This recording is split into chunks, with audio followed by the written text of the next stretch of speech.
Hey everybody, thought I'd do another one of these videos. It's been a long time since I've done one where I talk about the story, the meaning, the writing process of particular songs. Um, this song is called I'm Your Way. Um, we just made a video for this. It's up on our YouTube channel now. The video is a little bit different than what we've typically done. Most of our videos have been concept pieces, meaning that they relate to the song. It's the song's telling a story or whatever the song is talking about. The video kind of coincides with that.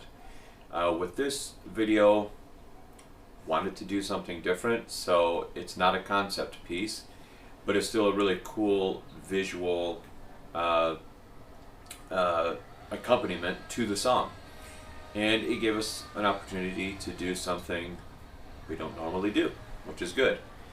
This song itself, I'm Your Way, I wrote this song probably in 1992. So, well over 25 years ago. I was a junior in high school at that time.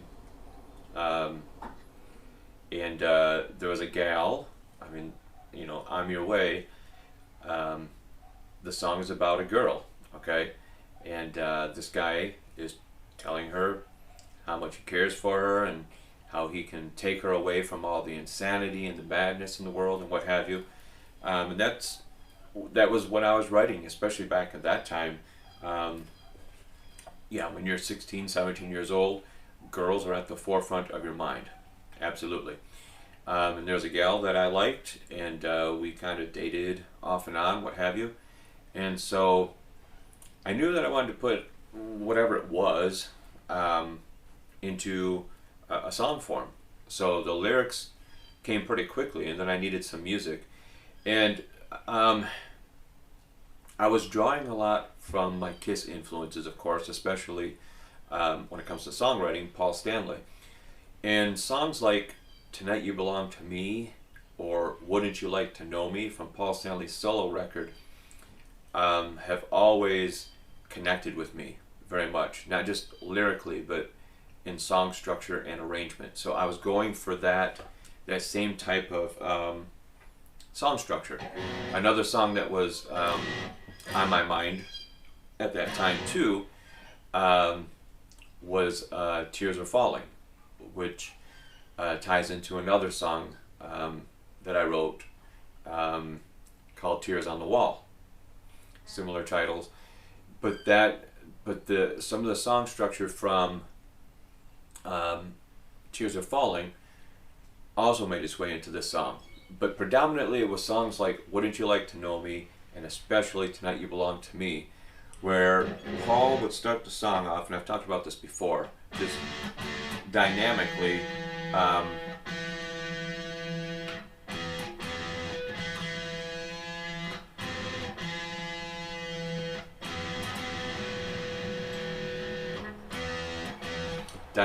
the song would start maybe in sort of with clean chords, clean tone, and then work its way into something much harder and heavier.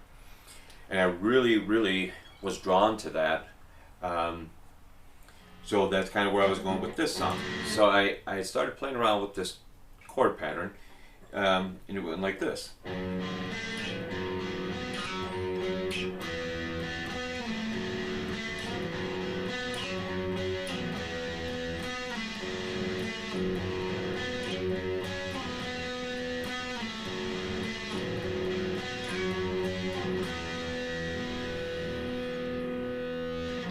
And then from there it would kick into the heavier part, which would take you right into the chorus.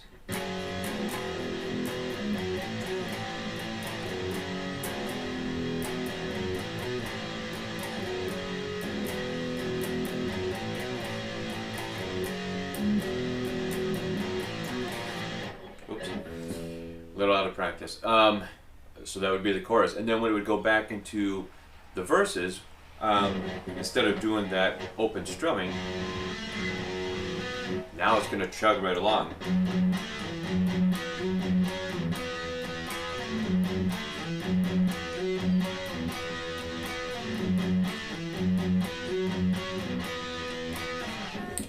So that's majority of the song. Of course, at a certain point after the guitar solo, everything drops back out again, and we go back to that open strumming.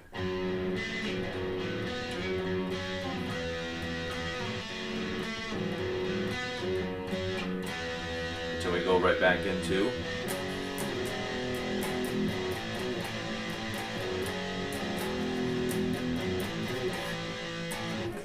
but like I said, I wrote that song back in '92.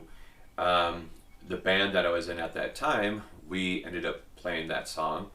When I left for college, I think I was in a couple of bands while I was in college. Brought that song to the band, and we did that for a while. And after college, when I had a band, I was living in Grand Rapids, and we did that song. And that song at that time was probably our most requested song. As this was before I had written songs like New Kind of Man or Days of the Week or any of that stuff. This was always our top song for whatever reason, which was fine by me because it's still one of my favorites. So fast forward to right now, when I brought this song to the band, everybody jumped on it, and it's always been a favorite. I think because of the dynamic. Another thing too, drawing upon my Kiss influences, this time in regard to Gene Simmons, always loved his bass playing, the walking bass lines, the ghost notes, all of that. He has a really unique bass sound and playing style. Very, very underrated. So I knew that I wanted the bass to have something more than just mimicking what the guitar chords were doing. So came up with this octave bass line that when the guitars are doing the bass line would be doing octaves like this.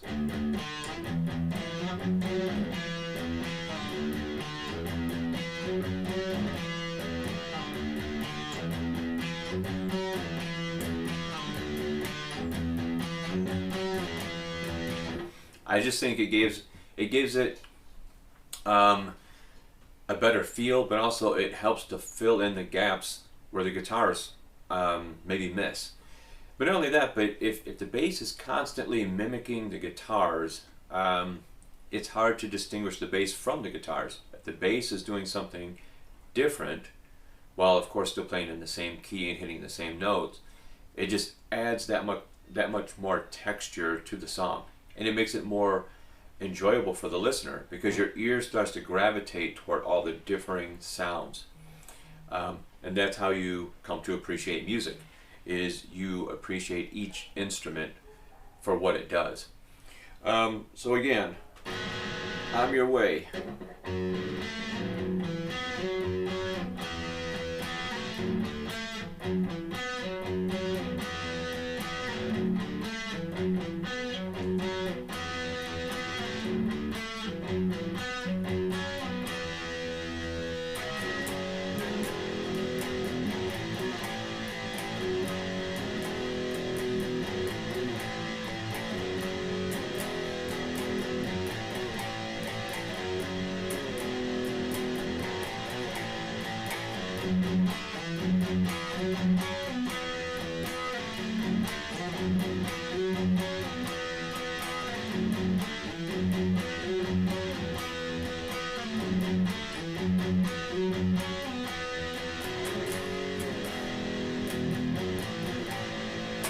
Anyway, still one of our favorites, one of mine definitely. Lyrically, it's a bit dated because I was 16, 17 years old. It was still the tail end of the big 80s, even though it was the early 90s. And, you know, the lyrics are nothing scholarly by any means, but they get to the point. So I like the song in spite of the lyrics being a bit juvenile, maybe. But then again, rock and roll is juvenile, supposed to be anyway. And the music to the song, I think, stands the test of time. It doesn't have, I don't think, an overtly 80s sound to it. Not to say that it fit in with the alternative music and the grunge music that was coming out at that time.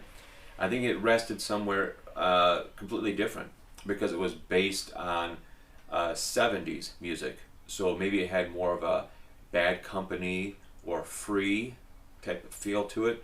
And I know those are bands that Paul Stanley points to.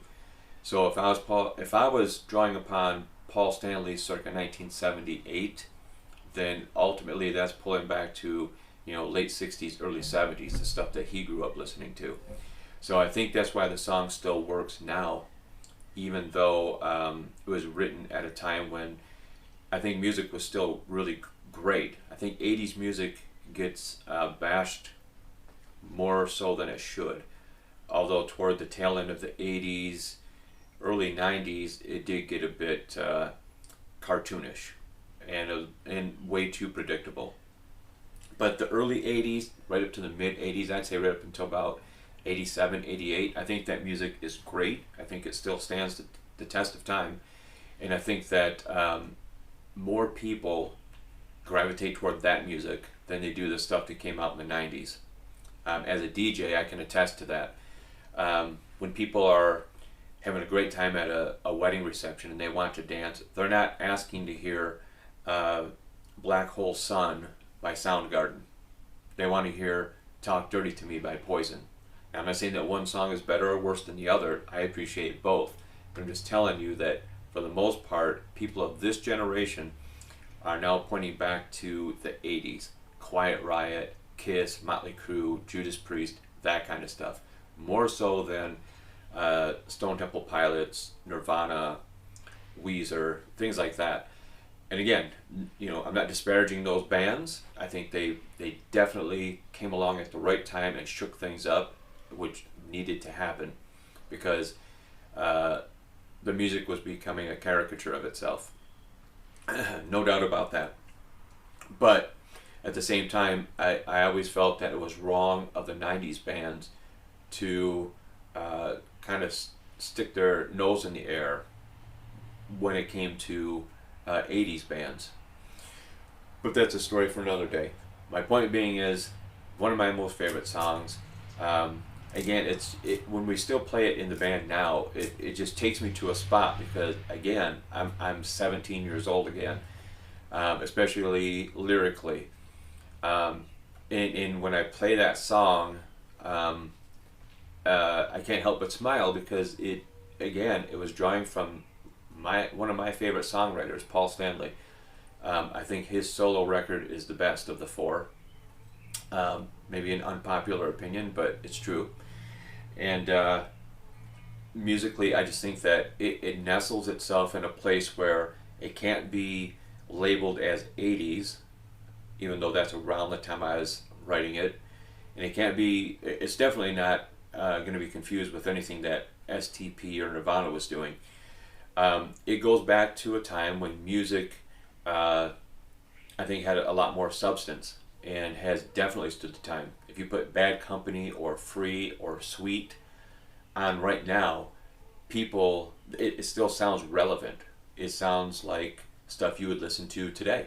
If you listen to Kiss, especially their 70s output, their early 80s output, and the stuff they were doing in the 90s with Revenge and Carnival of Souls, that's stuff that you can play now, and it fits right in.